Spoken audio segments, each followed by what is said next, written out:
Hey, everybody.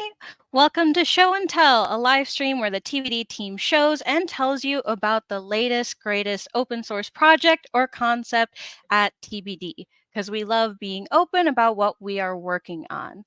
So during the show, whether you're on Twitch, LinkedIn, YouTube, or Discord, you can drop questions in the chat and we will answer your questions in the second half of today's show.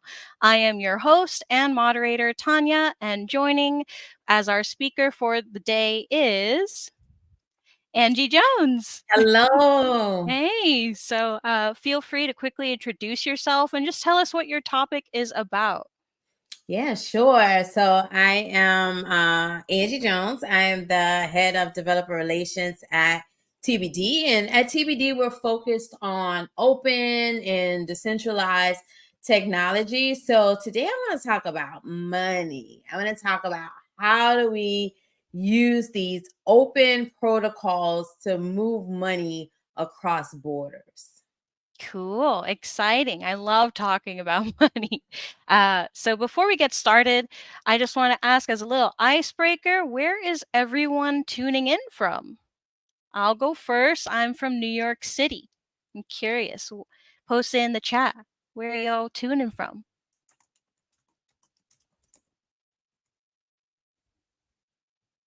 New Orleans, cool. Vietnam, Boston, India, Richmond, awesome, awesome. Seattle, cool. Boston, but you're watching from Miami, Germany. Wow, all over. Ah, that's awesome. That's great. See Bay some Area, Brazil, some Portland, Nigeria. Okay, that's okay. great because this is very much so a global conversation that we're about to have today. Yeah, I'm very excited. All right, everybody. Well, Angie, I'll let you kick it off from here. Okay, thanks so much, Tanya. Yeah, I'm thrilled to announce that we just released 1.0 of the tbDEX protocol, as well as implementations of it for web and mobile platforms. And in case you're wondering, what is tbDEX? It is a messaging protocol to move money across borders. And today I have the pleasure of providing you with a deep dive into this technology. But first, I want you to meet Maria. I've been singing Maria, Maria all day. Me and Maria, really getting to know each other. But she is an entrepreneur who left her small village in Peru to relocate to the bustling New York City. I saw some New York in the chat. I know Tanya's from New York. So Maria has just recently moved there as well. And she has this brilliant idea to import artisanal crafts from her village in Peru and sell them in New York's vibrant art scene, right? So she finds buyers, she lines up suppliers, and she is all set to launch her business. But there's just one problem here. The payment gateway that Maria intends to use requires a long list of identity verifications, including documents that she doesn't have as a recent immigrant. So Maria tries to set up a cross-border payment directly with her suppliers, but y'all, the fees are through the roof. And each financial institution in the chain wants to verify her identity in their own specific way, right? So essentially, Maria needs a frictionless way to operate her business in two different currencies at any given time. So frustrated and with her business stalling, Maria is struck by the irony. In her village in Peru, her identity was established through relationships, community trust, right? But here in this centralized world of global finance, Maria feels invisible. She realizes she's not just wrestling with logistics, but she's up against a system that is fundamentally broken. I want you to imagine a solution where Maria could simply open an app and instantly access a competitive marketplace of financial providers who are each competing to offer her fast and fair currency conversions. And this isn't just a hypothetical scenario, this is the reality that is offered by tbDEX. So tbDEX is a communication protocol and also a permissionless network where anyone can seek liquidity and financial institutions can offer to provide that liquidity while specifying the regulatory requirements that are needed to fulfill this request. So there are three types of actors that are involved in a tbDEX ecosystem. There's the wallet applications. These apps hold the identifiers and the credentials, and they work as an agent to facilitate exchanges on behalf of a person who is seeking liquidity. There's the participating financial institutions, also known as PFIs, which are the entities that provide liquidity on the tbDEX network. And then there's the verifiable credential issuers, which are trusted organizations or individuals that provide digital credentials, which can be used within a transaction to establish trust and facilitate that regulatory compliance. Now, the web is missing an identity layer, and this proves pretty problematic when transacting online. To solve for this within tbDEX, each participant on the network has a decentralized identifier, also known as a DID or a DID. And this is an open W3C standard. We're all about open technologies at tbD. So the subject of the DID, meaning the person or the company that's being identified, they own and control their identifier across the web. So this is not restricted to just one application, not just one wallet, not just one PFI, not just one country. They can use that identifier all over. And this DID essentially acts as a URI that associates the DID with the DID document that contains more information about the DID subject. So you can think of this as a key value pair where your DID is the key and the document is the value. And DID documents are stored in a decentralized storage system. So the DID document is a JSON file. It describes how do I interact with a DID subject. It contains things like the DID's public keys, authentication and verification methods, and also a service section which specifies how to interact with the DID subject. So this is an important piece in the context of tbDEX because if a financial institution wants to participate on the network, they must add a PFI type of service and specify the URI to use to communicate with them using tbDEX. So this is essentially the domain where other tbDEX participants can reach them. Now, the PFI has a predefined list of offerings, much like a menu of services that they provide. So given that you have the service URL for a PFI, you can obtain their catalog of services by calling the offerings endpoint.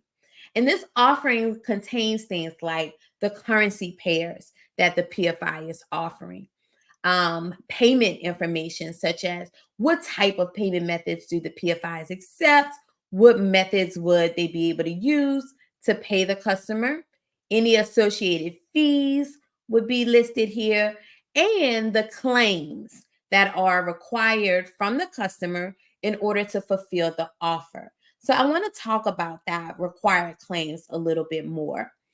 For each offering, the PFI specifies if there are any requirements that the customer must meet in order for them to complete this transaction.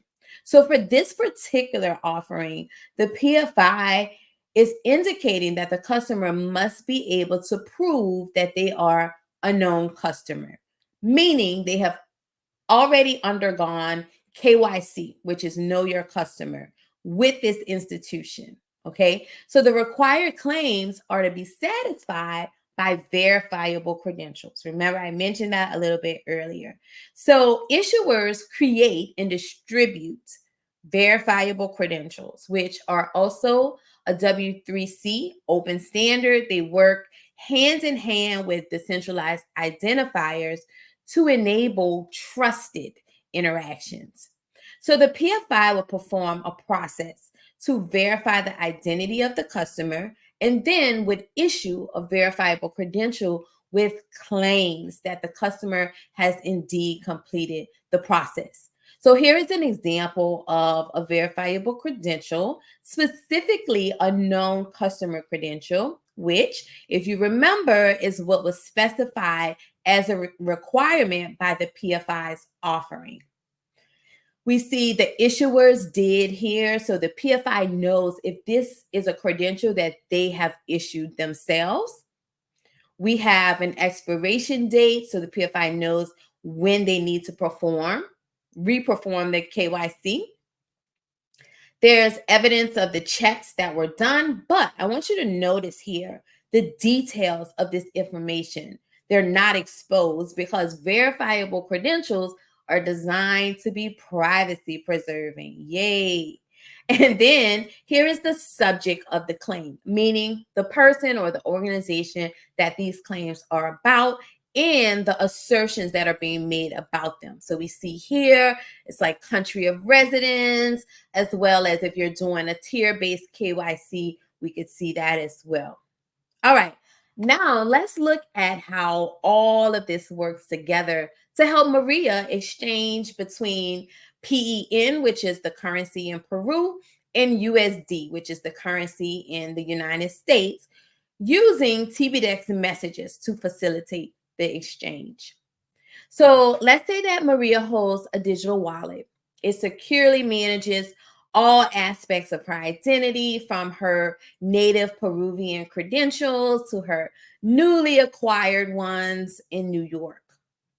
Now, Maria uses her wallet to request USD in exchange for a Peruvian sol, which she'll use to fund her artisanal craft business.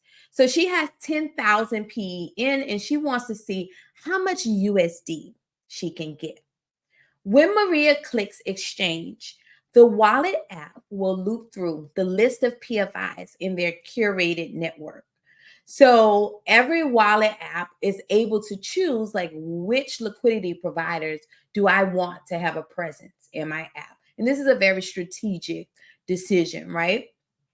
Then the wallet will use the tbDEX SDK to call get offerings. So this makes an HTTP request to that service endpoint I told you about in the PFI's DID document.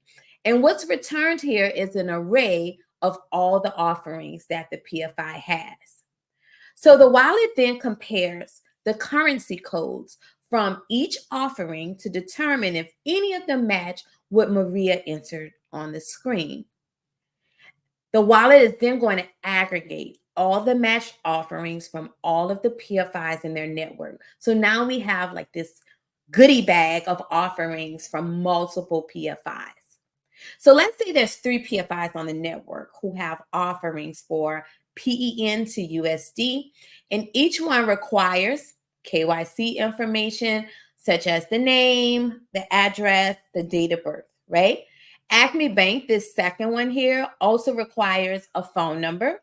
And Finders Financial Services, the third one, also requires a sanctions check. All right, so Maria's wallet presents these 3 offers to her.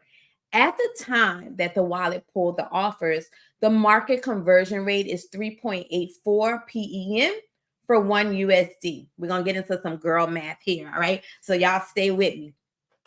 All right, so let's see what these PFIs are offering.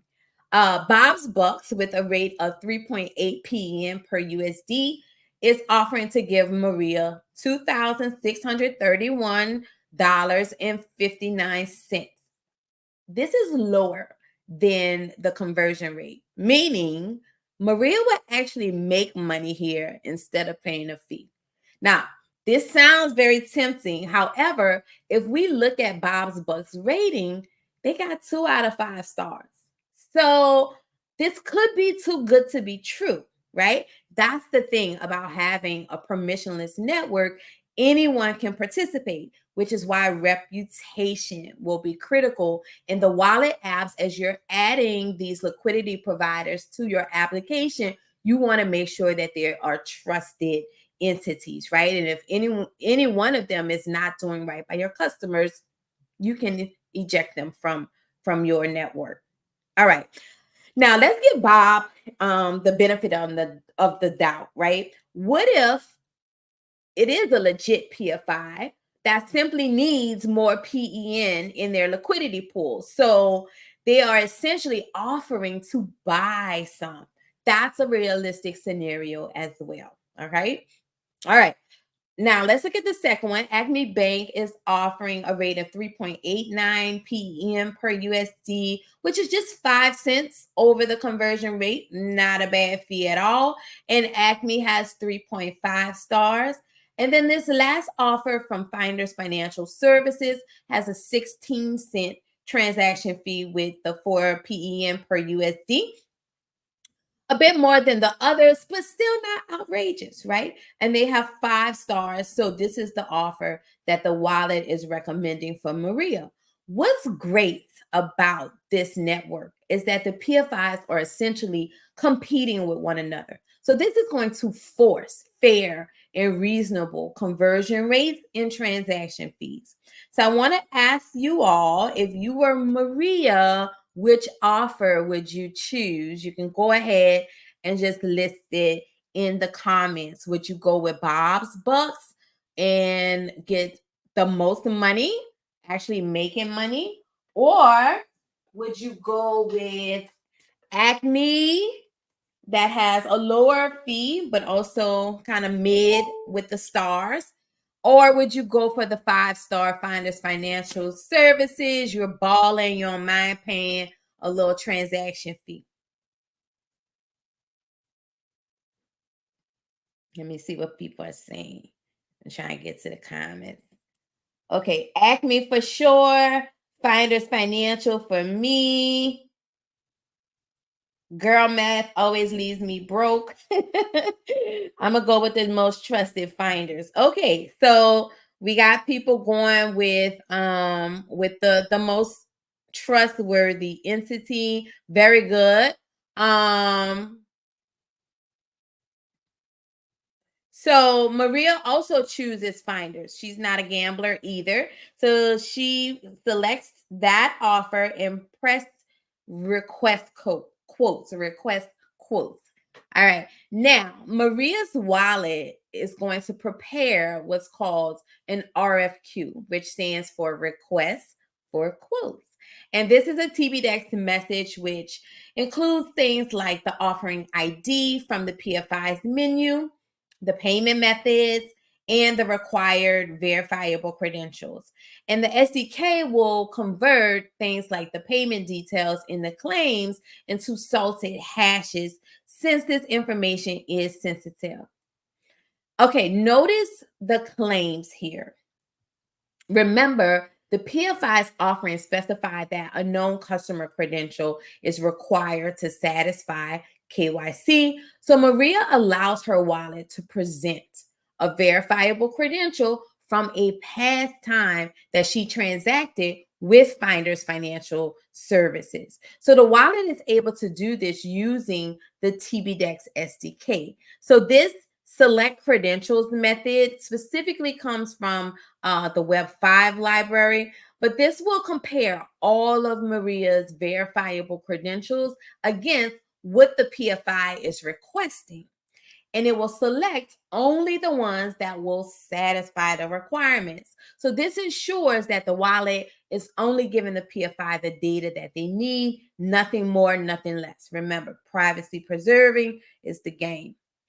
Since this PFI has already done KYC on Maria, the credential can be reused again in that privacy preserving manner to only attest that yes, this information has been verified. but it's not actually sharing her personally identifiable information back and forth over the network.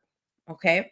All right. So now that the wallet has constructed an RFQ object complete with the required claims, it can cryptographically sign the message using Maria's decentralized identifier. So that's to remember that the decentralized identifier has a private and public key pair, uses cryptography and all that jazz, right? So we can sign this message so that we know that it hasn't been tampered with. When the wallet sends the message to the PFI, they can take this message, verify that yes, this is authentic, it has not been tampered with because of that cryptographic signature. So sending the RFQ officially starts the exchange between Maria and the PFI. And what the wallet is doing here is asking the PFI for a quote specifically for Maria. So we saw that there were fees and things in the offering, right? But there was also an array, like multiple options you could choose from on like how you want to send your payment and how you want to receive your payment. So depending on which one of those you choose, the fee might change a little bit, right? For example, if Maria selected that she wanted to pay with a credit card, there may be an additional fee for that. Okay. Now, when the PFI receives the RFQ message, it will verify Maria's credentials, and then it's going to create that exact quote, which is another tbDEX message. So notice that the quote gives the exact details of the exchange, including the payment details, as well as an expiration date for how long this quote is good for. And since Maria is using a stored balance from her wallet and she's having the funds deposited into her bank account, the PFI is able to keep the fee the same as what was specified in the offering. Okay, so this is good. The wallet receives the quote. It displays it to Maria. Notice Maria has the option to cancel. So if she doesn't like the quote, right, she can always terminate this exchange. But everything looks good. So Maria clicks order. At this point, the wallet creates the order message and then submits that to the PFI. This is also cryptographically signed. So the PFI also has a DID, is able to sign their messages. And so the wallet and the PFI both know that they are actually communicating with each other and that it's authentic and nothing has been tampered with, right? Now, once the PFI receives this order message, then they settle this transaction however they see fit. This part is not done by tbDEX, right? We do not prescribe how you actually move the money. But what we're doing is allowing you this common language to be able to speak to other applications in order to facilitate such an exchange. So you can settle this in the best way possible, whatever is most efficient for you. However, as the PFI is processing the order, they can send these order status tbDEX messages to the wallet so that it can keep Maria informed, right? So the wallet can show these status updates, keeping her updated on what's going on with her order. Once that transaction is completed, meaning the PFI has settled everything in the background, it creates what's called a close message. This is the final tbDEX message of the thread. And in Maria's case, her exchange is completed successfully. Now, within a matter of seconds, Maria was able to convert one currency into another currency.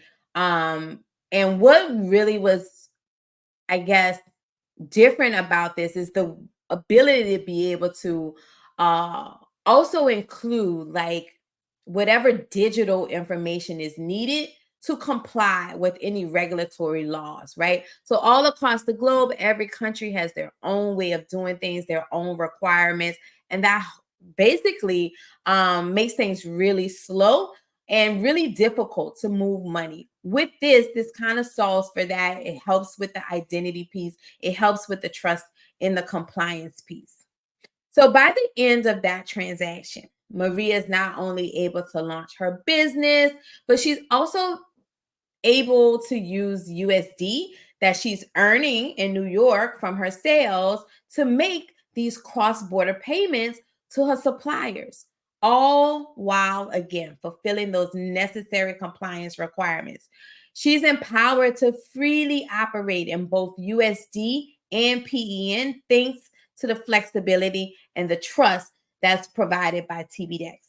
Now, the currency pairs, this was just an example. These are not restricted. You can use any currency pairs that you want. tbDEX can also be used to facilitate things like on and off ramping between digital and fiat currencies as well, right? And you can quickly imagine that if Maria specified a recipient's account information rather than her own, then this exchange could easily be a cross-border remittance or a payment flow where Maria's business needs to pay employees or suppliers who are in another part of the world. All right. So again, let me emphasize here, tbDEX's role in an exchange is to provide this universal language that enables wallet apps to communicate with various PFIs to find liquidity for their customers. This is an open market that uses open standards where all parties speak the same language. Y'all, this is a game changer for liquidity providers where if you think about the lift to integrate with all of the various wallets out there, especially smaller ones or newer ones, it's just too high. Each integration is a separate bespoke integration. With tbDEX, these liquidity providers can adopt the protocol once and then have a presence in thousands of wallets, therefore increasing their exposure to more customers. tbDEX also provides great value to wallet applications as well, where they can now expand their liquidity pool and scale to international markets. So we've developed SDKs to seamlessly integrate into your tech stack. Right now, we have JavaScript, Kotlin, and Swift, enabling web, Android, and iOS applications to speak tbDEX. We have a couple of other repos if anyone's interested. Someone has been interested in the Dart one, for example. And so they've been basically contributing to that project. All of this is open source, so you're welcome to contribute or utilize it. All right, so to wrap this up, at tbD, we're building open platforms and protocols to make the decentralized financial world accessible for everyone. So whether you are a liquidity provider, if you're a wallet developer, if you're a credential issuer, you're welcome to offer your services on tbDEX. You don't have to ask our permission to do so. Like I said, this is all open standards and open source software. But come, be a part of building this internet native open payments infrastructure to enable anyone to participate in this permissionless economy. What questions can I answer for folks? Let's see. There are tons of good questions. Let's see. There's this earlier one from Vogrox. If people chose Bob's Bucks, do they risk losing their money? Very good question. So let's say I choose Bob's Bucks. I know. I was gambling here. I lost, right? They're a 2-star PFI. The money was never placed in my account, right? What forms of action do I have here? Now, remember, tbDEX is not the one that's doing the actual settlement. tbDEX is the communication layer. So what this means is that you would basically, as a wallet app developer, that's why I say the reputation is important.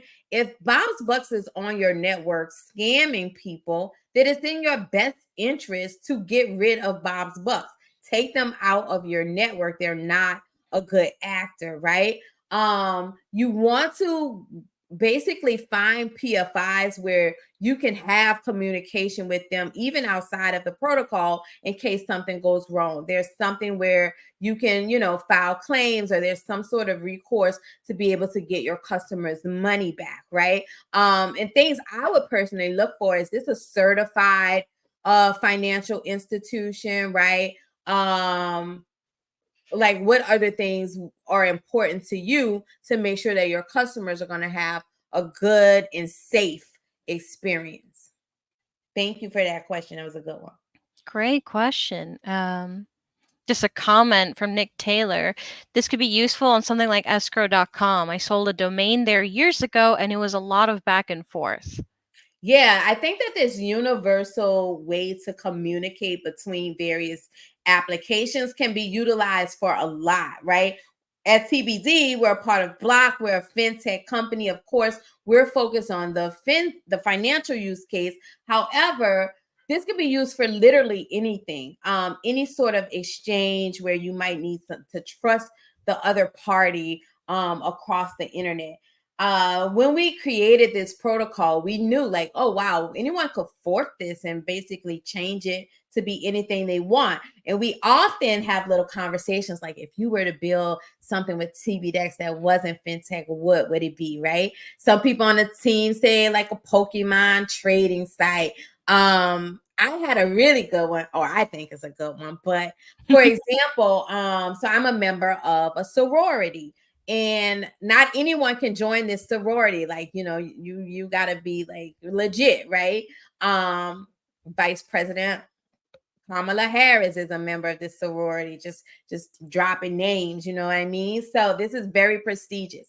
Now, our paraphernalia that has like our sorority name or letters or colors and things like that are like highly protected. Like, you should not put this on if you're not a member of the sorority. But there's oftentimes we buy so much of this swag and we want to swap it with other members of the sorority. Now, I can't just swap it with any regular person on the internet. I need to know that that person is actually a member of my sorority, right? This is where verifiable credentials could come in, and we got us a little soror swag swap site going on. So that would be my non fintech use of tbDEX. I have one too before we get to the next Go ahead, question. Ryan. I am a huge fan of Godzilla and the entire franchise. I love monster movies, action movies in general. Definitely a Godzilla fan club, and just to be able to connect with people across the globe, because it's also a very old but like very global community too. So that's it, absolutely what I would make it for, and also a way to like connect to the people making the film, because they actually are very open to talking to one another, but there isn't necessarily a unified singular place to do it. So yeah. Cool. Here's this earlier question from Discord from Debatably Beef. Can this be done between individuals and not financial institutions? It can actually. And I'm not gonna name drop them, but there was actually an app, right? Where there's people that do like exchanging with one another. And right now they have to kind of like message the person. So I might like be in somebody's DMs, like, yo, like, I'm trying to send money to my homie in Nigeria, which, y'all, is very difficult to do, by the way. Can you like do this, blah, blah, blah. And we just like kind of converse that way. But something like this would be great in that, like, now we have this formal way to communicate, formal way to start an exchange. And if there are any requirements, like, I still might like want credentials from you that like, I don't know, specifies like who you are. Maybe you don't have the regulatory obligations that a financial institution would have, but you might still want some sort of peace of mind, right? So yes, individuals can use this as well. Great question. Here's another one earlier from Ace. You touched on this with remittance, salary, etc. If sending money to another person like remittance, is the recipient handled or specified on the wallet end or the PFI's end? Yeah, so that is specified on the wallets end. So for example, when Maria said that she wanted PEN to USD, she could say I have PEN and I want to send to my friends in America, for example, right? And then she would enter like the details to send it to that person. And so in that case, like think of any wallet app that you use where you send money. A lot of them work very well domestically, but once you start trying to send internationally is where there's some limitations, right? So this tbDEX enables those wallet apps to offer that feature to be able to send money to different countries just like you were sending it domestically. So I would just imagine an app scenario where I say, okay, Ace, you live in the Netherlands. So I say, yeah, I want to send money to Ace to reimburse him for something. And it's just as simple as that. You know, I just say Ace and then boom. We know that you're in another country, but all of this stuff is happening in the background in order to send this across borders. Great question. I was curious about that as well. Another follow-up question also from Ace. Do you think we could get to a point where reputation can be shared across wallet providers? Yeah, I love that question. So, we're starting to work on this kind of trust framework. Anybody that's interested in this, I strongly encourage you to like join our Discord and stuff. We're going to start like ramping up on that pretty quickly, but we're thinking about this more broadly. Like you said, right now, it's every wallet's responsibility to kind of vet these PFIs, make sure they're legit, and then like add them to their network. But let's say like Bob's Bucks is acting up, right? In various different wallet applications. How do we like share that information across these wallets? Like, is there somewhere where people can do a little background check or whatever on Bob and see, are these bucks legit, or like have people had a hard time with this specific PFI? So that's not there yet, but yes, Ace, we definitely want to get to a point where that sort of information is shared across applications. Great You start question. seeing how like y'all know the web was meant to be like decentralized, and it's for like cases just like this. Like we need to share information. What I know inside of my app is only good for me and my app, but this information is relevant to other applications as well, and that's why we focus on this decentralized piece. Like let's get the information outside of these app silos so that everyone can take advantage of it. Great question. Here's another one from Discord, actually. Do you think tbDEX 1.0 is well suited for handling high volumes of microtransactions? I hope so. I don't, I'm not here. I'm not here to sell you on anything, so I would never lie to you. I hope so. Like we have built it in a way that answer should be yes, but to be honest, there's no one transacting right now, so I can't with 1000% confidence say yes to that. But if I were to take my Angie hat off and maybe put like a little marketing hat, then yes, absolutely, right? But that is the idea. That is the idea. So hopefully, yes is the answer. Great. Now, before like let me add a little caveat there. Yeah. So while the answer should be yes, if you find that it's not, again, everything we do is really open and transparent. If you've ever visited our Discord, you'll see that we work in public, we talk in public. People are more than welcome to come and share their ideas as well as any feedback or any problems. So if you see that this is not working well for a large volume of microtransactions, definitely let us know, and we'll be on top of that. Cool. Let's see here. There's a couple of questions. This general one from Twitter from Idrissa. How can the web be decentralized? Who is or was responsible for laying the underwater cables in the seas? So that would be Sir Tim Berners-Lee and his crew. But yeah, the web was always meant to be decentralized. In fact, I mean, a lot of protocols that we use today, we don't necessarily use the D word for them, but they are. So like email, for example, is a decentralized technology. That's why you're able to send me an email from Gmail to my tbDEX email account or my tbD email account, right? Because this is using like a decentralized protocol that's not owned by any one of these email vendors. So while they might own the app itself, not the protocol that sends these messages back and forth. HTTP, however you got to this live stream, you had to enter that URL in your browser. That HTTP protocol is also something that is a decentralized protocol, right? So this is in the same lane as those technologies, but for money movement across the web.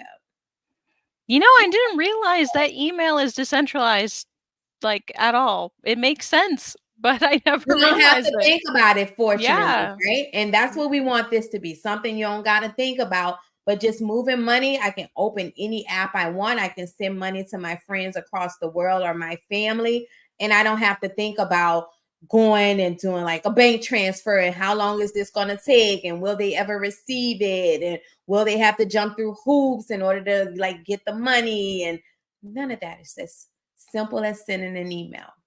That's so amazing.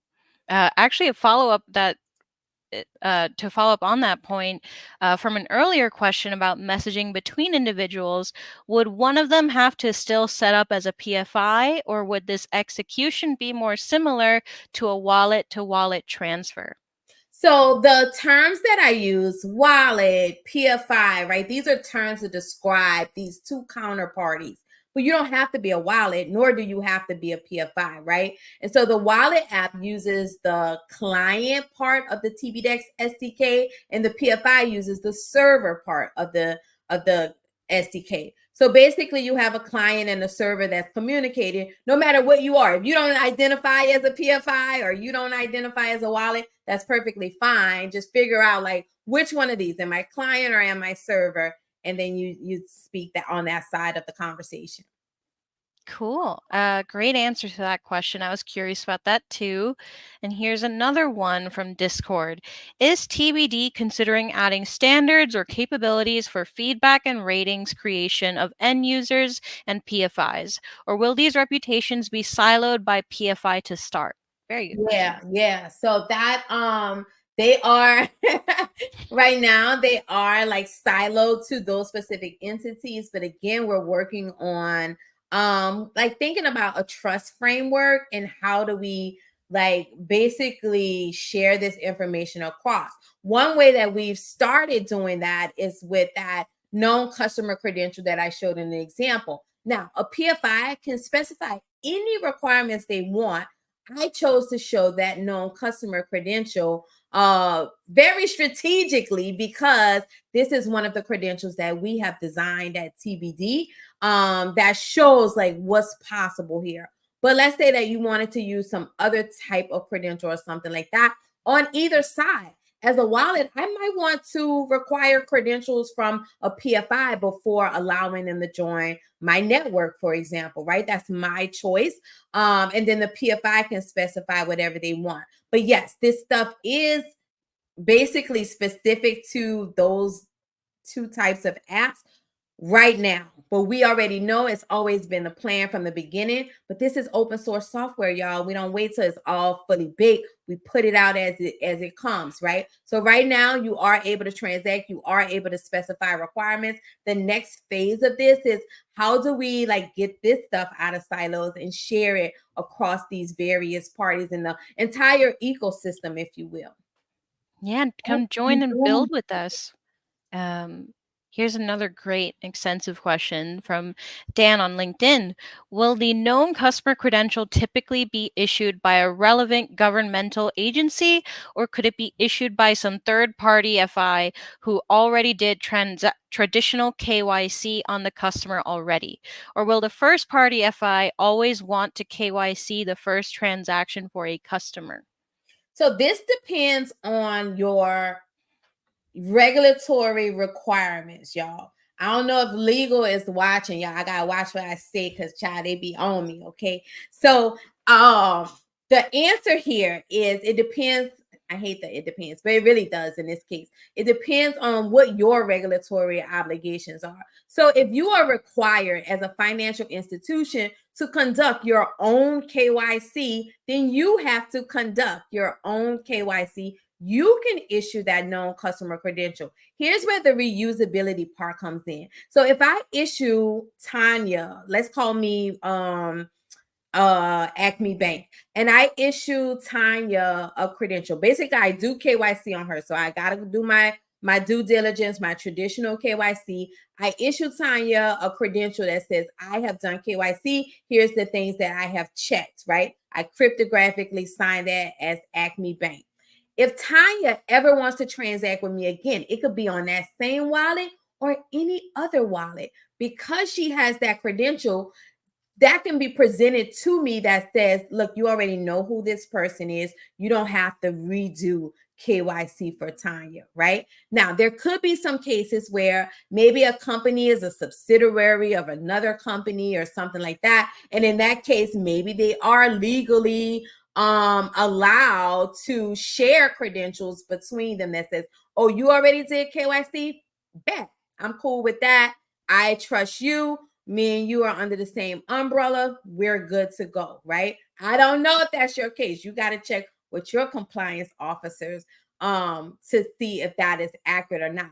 What we really want to get to is a day where we're able to share KYC credentials that preserve users' privacy across different companies and financial institutions.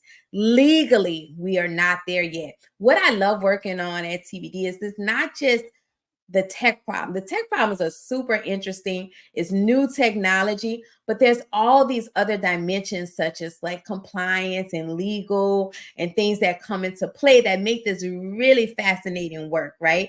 And so I often say what we're doing is creating the impossible, because right now it's not even possible to like share these KYCs across. But there's like my friend Kira, who works at tbD, told me about Canada. And so Canada has like one identity verifier in like the country, right? And so there's 5 major banks. They all go to this identity vendor, right? To have whatever they need to do checked out. And so that vendor is basically telling them like, yes, this person is okay. No, this person is not okay. But if that person went from bank A to bank B, they would need to do KYC all over again. Why? When it's coming from the same source. So what if that identity vendor was able to issue a credential to the person that says, look, you're good. Take that to any of these other banks you want to take it to, and they don't have to ring my phone again. Yeah, I hate having to fill out forms and do like submit all my information over and over again and not have control over what I'm also showing. It feels like very intrusive to my own privacy for sure. Let's see. Another question from Discord from Torben. Will tbD wind up itself stepping into acting as a participant, e.g. PFI? So we do want to probably build some sort of solutions on top of this as well. What's important to us right now is putting out these open SDKs, right? And these protocols, and basically making this something where we may be able to play, but also our competitors can as well. So I often explain this to my non-techie friends as we're building the game board, right? And so now that the game board is built, that's out there, anybody can play, including us. Great question. And we're getting so many too. So another one from Dan. How do wallets do offerings discovery? Is this just a direct integration with each FI the wallet is partnered with? I maybe just missed that piece. Okay, great question. So right now, discovery is also a piece that we want to work on. So the decentralized identifiers that I talked about, we're actually using BitTorrent technology. Shout out to the past, right? And so this is a perfect like decentralized technology where we can store like those dead documents and things that I talked about. So, given that network, it would be wonderful if we could say, hey, I want to discover all of the decentralized identifiers on this network that happen to have a service of PFI, right? That's what we're aiming to get to. We are not there right now. So, right now, it's a matter of cherry picking. Like, what financial institutions do I want to include in my mini network, my curated network, right? If I can get their decentralized identifier, which they will gladly publish. We talked about Yellow Card last year, who has agreed to be the first PFI on the network, and they serve African countries, right? And so right now they're updating to 1.0. Once they're ready, they're going to publish their DID. I imagine this being something on their website. So like, oh, I want Yellow Card in my wallet. Let me copy their DID. I can put that in my code base. And just like that, just a matter of getting their DID, you are now integrated with Yellow Card and you can start speaking tbDEX. So the discovery piece, not quite there yet. Also something on our radar. Cool. Yeah, that kind of answers a little bit of this next question. Do you have any launch partners in the US that we could play around with? Not the US just yet. So we announced last week some partners. I don't want to misspeak. I got it on the tip of my tongue, but I don't know if that's Zill. But it's in so it's in like, let me see, Conduit. Let me find the link right quick. If you go to tbD.website, there's a blog post. Yes. So this is it. I'm going to post it in the chat so Tania can put it on the screen. But we just went to Latin America and we talked about some of the companies that we're partnering. Yes, Bankaya and Conduit. Okay, I did have it right. I just didn't want to right. like share the tea if that wasn't public yet. Okay, so it is Bankaya and Conduit, but they're not US based. So to answer your question directly, no one in the US yet. Who wants to be the first one? You do it. Come on, come through. Let's see. Angie needs to use her connection to the VP to get US adoption stat. That's funny. Real life. I was in Rio last week, and this woman came up to me after I spoke about tbDEX, and she had like drawn a whole map plan out. And she was like, yo, what do I need to do personally to incentivize PFIs to join the network? Because I'm ready. I need to send money, Oh my God, that's amazing. Yeah, from Jay, I love this. Awesome. Let me see, make sure I didn't miss any questions from earlier. Let's see. This is more of a general question about tbD from Discord. How did the name tbD come into play? Was it something as to be decided or something like the dance band from the movie, or in short, why the name tbD? It really could be whatever you want if we're being very honest here. So the name was here before I was here. So I'm just going by myths at this point, right? So the story goes that it was a placeholder, but then it was like, oh, it's kind of cute. Let's stick with it. And then people start saying, oh, what could it stand for?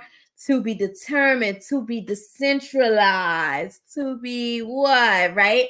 And so we just like it, and we're kind of quirky over here at tbD, so we like, you know, the mystery and the enigma of the name, and so so we're keeping it.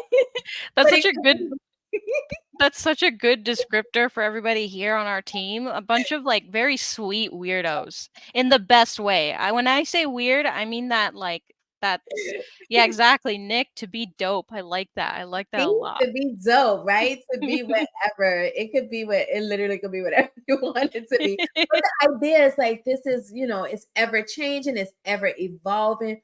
Who knows where we get to, you know? Exactly. All right. So I think we're just rounding it out now, out of time, but thank you everybody for coming through. Do you have any last, comments or sentiments that you want to share with our entire audience? No, thank you all for coming and being so engaged and asking lots of questions. Again, we live in Discord. So if you think of another question later or you were too shy to ask it here, definitely hit us up in Discord. If you start playing around with the tools, you find yourself stuck, you find like documentation is lacking or anything like that, you let us know and we're on top of it. The QR code that I shared earlier, if someone can put a link to developer.tbd, yes. So developer.tbd.website, this is the one that has like more information for the builders. So the tools that we're building are for developers. And so we have sample apps there. We have documentation to get you started, no matter if you're, again, the PFI, the wallet, or a credential issuer, right? There's some companies that aren't necessarily interested in the exchange itself, but they have a wealth of information on people such that they can issue credentials, right? I've seen on Clear's website, so y'all know Clear, where you go through the airport, they like got a bunch of information about you. They're a perfect source to issue credentials attesting certain information about you, right? My mobile driver's license is the same way. It's connected to my government database. So they're able to like issue information attesting things about me. So if you're one of those types of companies, there's this place for you on this network as well. Cool. All right. So someone also asked, like, who are we on Twitter? I'm at taniashiba. I forgot to add it here. Angie is techgirl1908. Yeah, so thank you so much, everybody, for joining us today. If you miss any part of the show, don't worry. The stream VOD will be uploaded on YouTube this week. And if we ever have a show and tell stream closer to the weekend, it will be uploaded the following week. And if you didn't get to ask your question or you have a new question that came up, after the show, feel free to join us on Discord because we're always there. We're ready. We always love talking to y'all and we're happy to answer your questions there. All right. So take care, everybody. Bye. Bye.